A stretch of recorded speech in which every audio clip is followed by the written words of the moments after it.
Então, pessoal, bom dia. Vamos para a aula de hoje, semana do dia 27 ao dia 30, que é hoje, tá? Essa aula corresponde ao capítulo 14, da página 24 até a página 32. Esse slide aqui eu dediquei para vocês visualizarem os últimos conteúdos que a gente estudou até agora, tá? Na aula 5 a gente estudou o geralzão das bactérias e das arqueias, falamos que elas são organismos procariotos, falamos sobre a célula procariótica, a estrutura da célula procariótica. Já na aula 6 a gente falou sobre as bactérias, algumas linhagens de bactérias, e na aula 7 e 8 da semana passada, a gente falou das linhagens das árqueas, tá? Nós falamos do domínio árquea e algumas linhagens do domínio árquea ali, ó, as crenárqueas, euriárqueas e assim por diante.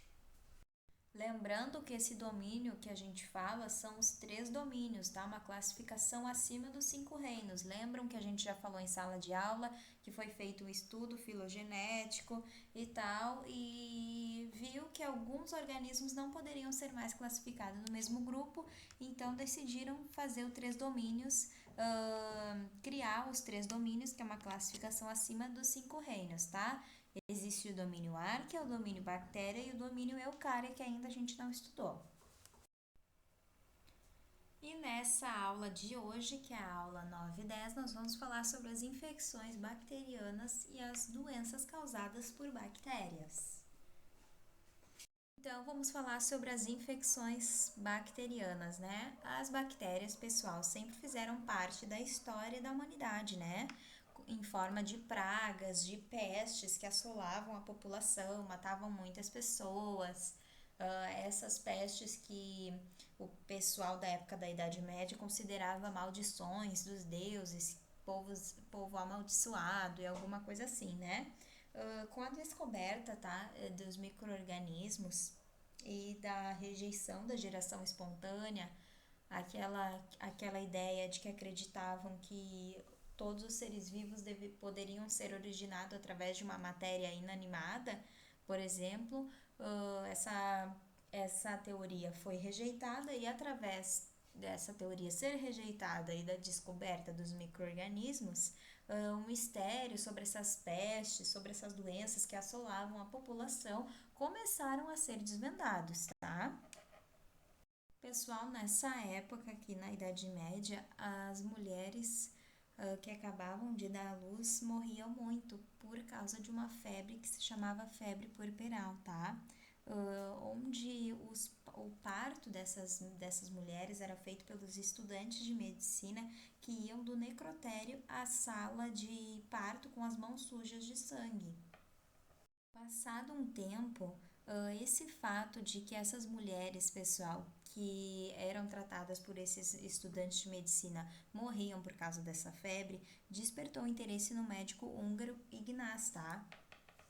Esse médico, ele propôs a limpeza, a asepsia das mãos antes desses estudantes de medicina prosseguirem com aquele parto. Essa medida foi super eficaz, tá? Reduzindo o número dessa febre puerperal que as mulheres tinham que levavam elas à morte. Percebam que na Idade Média, inicialmente, não se tinha esse conhecimento sobre bactérias, né? Começou primeiro a descoberta dos micro-organismos, depois a rejeição da teoria da geração espontânea. Logo depois, esse médico despertou interesse nele por que algumas mulheres morriam nas mãos dos estudantes de medicina e outras mulheres que faziam parto em outro lugar não morriam. Então ele começou essa pesquisa e ele entendeu que para matar esses micro-organismos, esse pessoal deveria limpar as mãos. Aí começou um grande marco assim para a história para entender que com a asepsia, com a limpeza das mãos, as bactérias morriam, as bactérias eram eliminadas e não causavam doenças. Então, ainda no século XXI, tá, um grande passo foi dado na medicina porque o médico Robert Koch, ele teve grandes contribuições para a medicina no século XIX, tá? E ele conseguiu comprovar que a doença antraz era provocada por um micro-organismo que era a bactéria Bacillus anthracis. Esse mesmo médico, Robert Koch, ele também teve contribuições para a medicina no seguinte, que ele criou o primeiro meio de cultura para micro-organismos, que é usado até hoje, pessoal, em laboratórios de microbiologia. Ali em cima eu coloquei a imagem para vocês, que ele criou a substância agar e caldo nutritivo. Ali, pessoal, é uma placa de Petri, tá? Com essa substância gelatinosa. Então, o agar e o caldo nutritivo, eles são uma substância gelatinosa onde a gente consegue obter um meio para cultivar bactérias, para formar uma colônia de bactérias, tá? E no século XIX, né, ao passo que a medicina estava evoluindo, esse contexto de ter esse meio para desenvolver essas bactérias, né, para eles conseguirem fazer estudos sobre as bactérias causadoras de doenças, nesse cenário também se propiciou o desenvolvimento de vacinas, medidas eficazes para prevenção de bactérias, de doenças. Também nesse período começou o tratamento de esgoto, tá? Ali tem uma fotinho para vocês, né, de um esgoto a céu aberto, né, sem um bairro ali sem saneamento básico, né? Pessoal, então no século XX, somente no século XX, tá? A penicilina é descoberta de uma forma acidental. Ela foi descoberta pelo médico inglês Alexander Fleming, tá? E ele cultivava bactérias em laboratório. E por descuido, ele viu que naquele meio de cultura de bactérias se desenvolvia um certo mofo. Um mofo é um fungo, para quem não sabe, tá? E ao redor de onde estava aquele fungo, as bactérias não cresciam. As bactérias tinham seu crescimento inibido, tá? E aí ele foi estudar melhor esse fungo e acabou nomeando esse fungo como a penicilina, que é tão conhecida atualmente, tá? A penicilina, ele é uma substância bactericida que mata bactérias, né? Esses antibióticos que nós conhecemos são todos à base de penicilina, tá? E logo, anos mais tarde, a penicilina também passou a ser produzida, né, em escala industrial e usada como antibiótico, como que eu acabei de falar agora.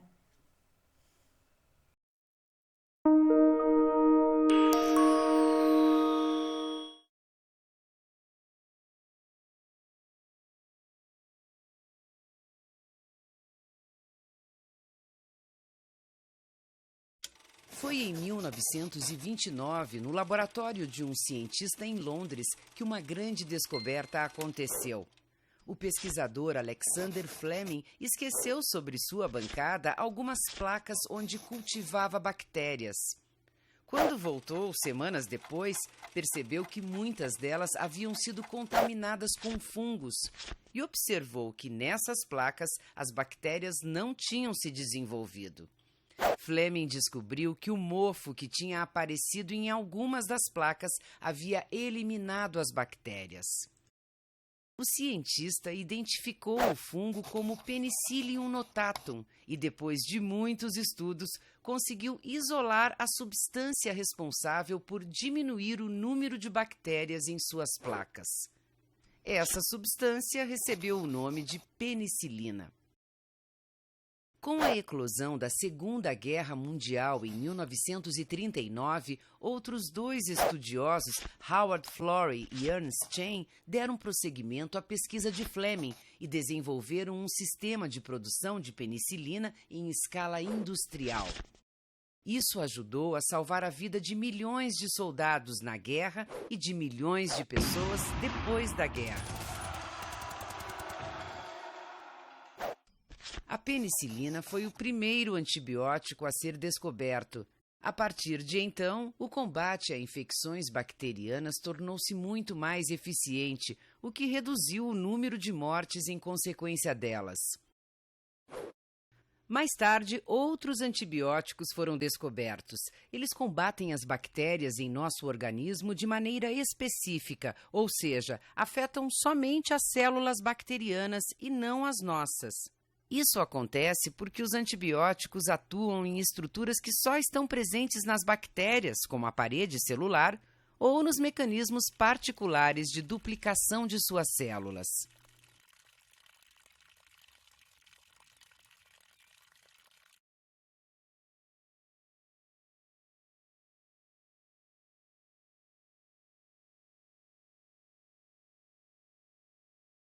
Pessoal, eu vou agora fazer um resumo sobre as doenças causadas pelas bactérias, tá?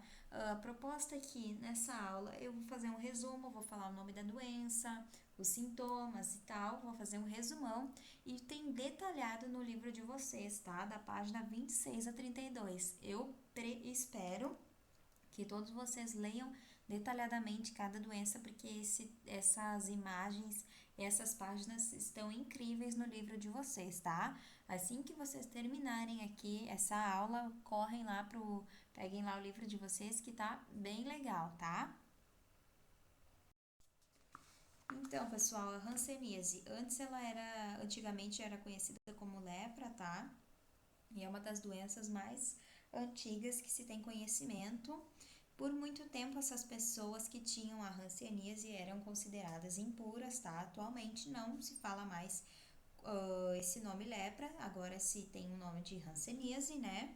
Ocorre por meio do contato com a saliva contaminada, tá, gente? Os sintomas incluem lesões cutâneas. Lesões cutâneas são lesões na pele, tá?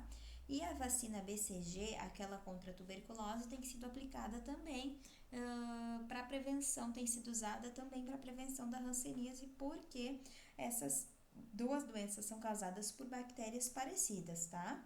E o tratamento também é feito por uma combinação de antibióticos. Vamos falar sobre o tétano, então, né? A transmissão do tétano, né, dessa bactéria é a partir de objetos contaminados, tá? Essa bactéria ela é encontrada principalmente no solo, tá? E as bactérias causadoras do tétano também, pessoal, liberam toxinas que afetam os nervos motores, tá? Causando assim, pessoal, contrações dos músculos do rosto, do pescoço, do abdômen, tá? Esses são alguns sintomas que o tétano tem, mas ele tem outros sintomas bem graves também, como ele relaxa assim os músculos, ele causa uma rigidez nos músculos e a pessoa acaba até não conseguindo respirar, tá? E aí ele causa morte. É bem sério o tétano, tá? E a melhor forma de prevenção é a vacinação, né? E essa vacinação a cada 10 anos tem que estar fazendo reforço. Se liguem aí na carteirinha de vacinação. E o contágio é feito através de objetos enferrujados. Vocês podem observar ali na imagem o pé do homem enfaixado porque ele pisou num prego, tá? A meningite, então, é uma inflamação das meninges, tá? Vocês podem ver ali na imagem 1, 2, 3, ele tem um númerozinho, tá mostrando ali as camadas, tá? As camadas, as membranas do nosso cérebro, tá bem? Então, a meningite é uma inflamação das meninges, tá? Ela pode ser causada tanto por bactérias, por vírus, por protozoários e até por fungos, tá? E a transmissão ocorre por gotículas de saliva, tá? Através de tosse, espirro ou a fala de alguém. E ela é uma doença considerada uma doença grave e as principais sequelas que ela deixa, pessoal, é perda de audição, distúrbio de linguagem, retardo mental, entre outros, tá? E é interessante, pessoal, o tratamento é feito com antibióticos, tá? E com a profilaxia por meio da vacina. O que é profilaxia? Profilaxia é a prevenção, tá? Não esqueçam de ler lá no livro de vocês, de ler detalhadamente, tá bem, pessoal? Tá bem legal, bem explicado, super show. Pessoal, percebam que em todos esses slides que eu tô mostrando, que também tem no livro de vocês, além de mostrar a imagem de como é o contágio, tá? Do objeto que pode ser contagioso, tá? Dessa doença, também mostra a bactéria, tá? O formato da bactéria, qual é a bactéria que causa o botulismo, no caso aqui desse slide, tá? Então tá bem completo mesmo no livro de vocês e aqui no slide. Então, vamos falar do botulismo, tá? O botulismo é uma doença rara, mas ela tem elevada letalidade, ela é super grave, tá, pessoal? O contágio é feito através de alimentos, tá? De ingestão de alimentos enlatados com procedência desconhecida, tá? Os principais sintomas é que essa bactéria libera uma toxina, tá, pessoal? Que bloqueia os sinais nervosos para os músculos, tá? E assim, pessoal, pode causar até uma parada cardiorrespiratória na pessoa, tá? O tratamento é feito em meio hospitalar, tá, pessoal, com o soro antibotulínico. E a prevenção, né, pessoal, se faz com cuidados, ah, ah, ah, cuidados para comer alimentos enlatados, né? Olhar a data, fiscalizar e tal, não comer nenhum produto enlatado que esteja furado, né? Aberto de alguma forma, então tem que cuidar isso, tá? E vocês têm uma curiosidade bem legal aqui. Vocês já ouviram falar na toxina botulínica? Acho que todo mundo já ouviu falar, né? Que é o famoso Botox, né? Então, o que que é feito? Essa toxina dessa bactéria, né, que é a toxina botulínica, ela é usada em tratamentos para as rugas, pessoal, o famoso Botox. Nem eu sabia disso, bem legal e bem interessante, né? O famoso Botox. Então, só que é em doses pouquíssimas, né? Em pequenas doses é aplicado ali nos músculos do rosto onde a pessoa quer eliminar aquelas rugas, tá? E por que que ele é usado? Porque ele consegue suavizar essas marcas de expressão, né? Como a pessoa não consegue ter naquele músculo ali onde foi aplicada a toxina uma contração, então fica ali estático o músculo, assim eliminando as rugas. Bem legal isso. Então, a cárie, vamos lá. Vocês sabiam que a cárie, pessoal, é uma bactéria? Tem gente que não sabia que a cárie era uma bactéria, né? Então, vamos lá. A cárie, ela é uma bactéria, pessoal, que destrói, tá, os esmaltes do dente, causando, assim, um buraco, né? Um furo nos dentes, né? Todo mundo sabe, todo mundo já deve ter tido cárie ou convive com alguém que já teve, já ouviu histórias de cárie, né? É muito comum. Uh, o tratamento de cárie, né, pessoal, a gente sabe, requer lá remover aquele pedaço lá do dente onde está a cáriezinha ali, aquele pontinho preto. E uma forma de evitar ter cárie, né, uma boa higiene dos dentes e evitar açúcares, entre outros. A cólera, pessoal, é uma infecção intestinal, tá? Ela é transmitida pela ingestão de alimentos contaminados, como água e outros alimentos contaminados, tá? Ela provoca, pessoal, um caso grave de desidratação, tá? Porque a pessoa acaba tendo muitos vômitos e muitas diarreias, acaba tendo diarreias intensas, tá? A pneumonia, tá, pessoal? Pneumonia é uma doença que acomete os pulmões. Ela é passada de pessoa para pessoa através de tosse e espirros, tá? E o grupo de risco dessa doença, da pneumonia, é principalmente crianças, pessoas que bebem, né? Pessoas alcoólatras e pessoas com estresse, com alto nível de estresse, né? Não é um estressinho, não vão se assustar. Ela pode ser, pessoal, tratada com antibióticos e também para prevenir existe a vacina pneumocócica, tá? A tuberculose, pessoal, ela se tornou uma epidemia na época da Revolução Industrial na Europa, depois veio para o Brasil.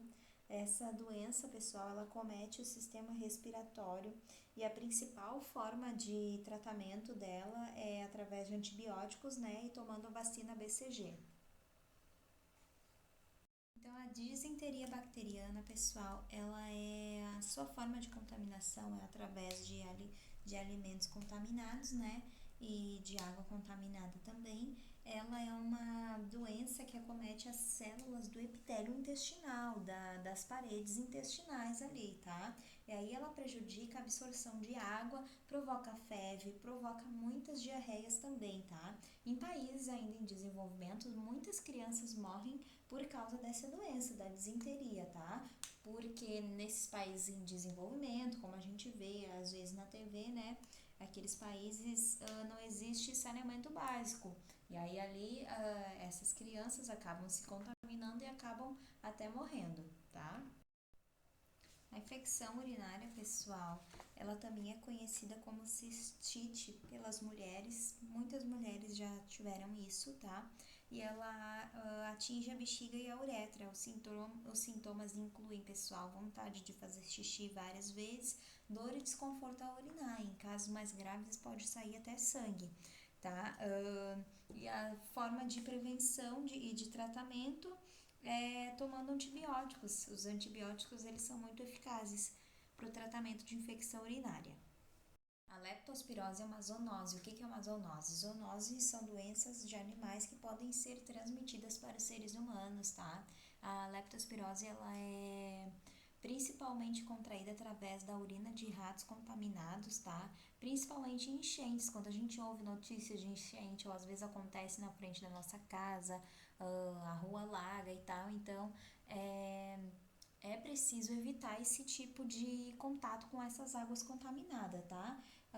As formas de prevenção, pessoal,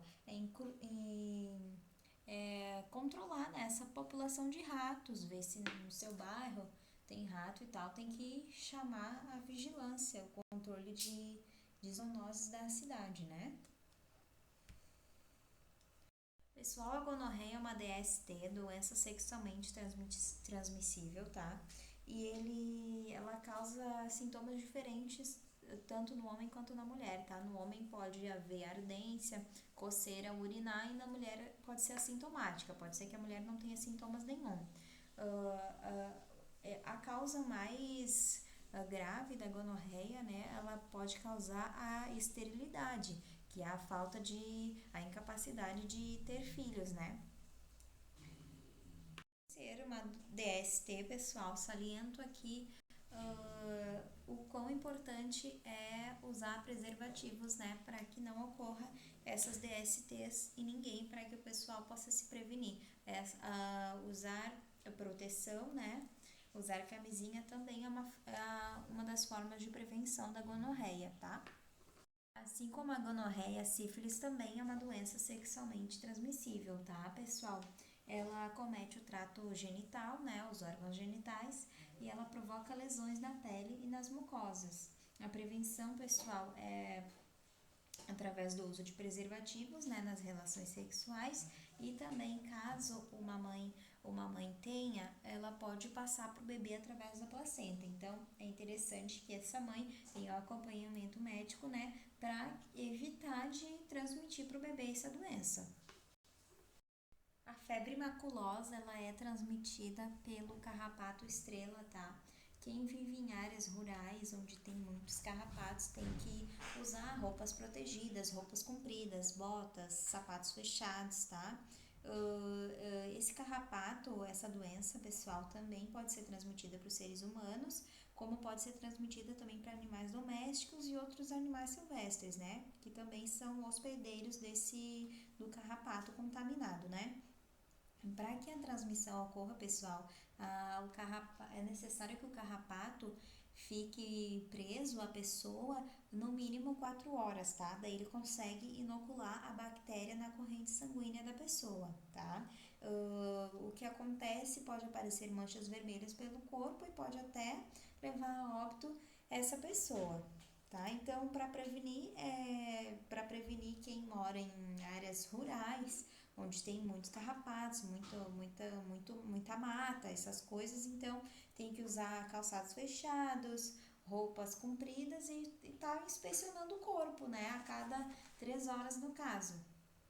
Pessoal, a peste bubônica ou peste negra, todo mundo já ouviu falar muito nas aulas de história, né? Que foi uma doença que assolou 1/3 da população europeia, né? Matou muitas pessoas. Atualmente ela está super controlada, tá? No mundo inteiro. E é uma doença, pessoal, que ela é transmitida através da picada da pulga e através de ratos também, tá? O tratamento é feito através de antibióticos, tá? E a melhor prevenção, pessoal, é combater as pulgas e roedores urbanos, tá?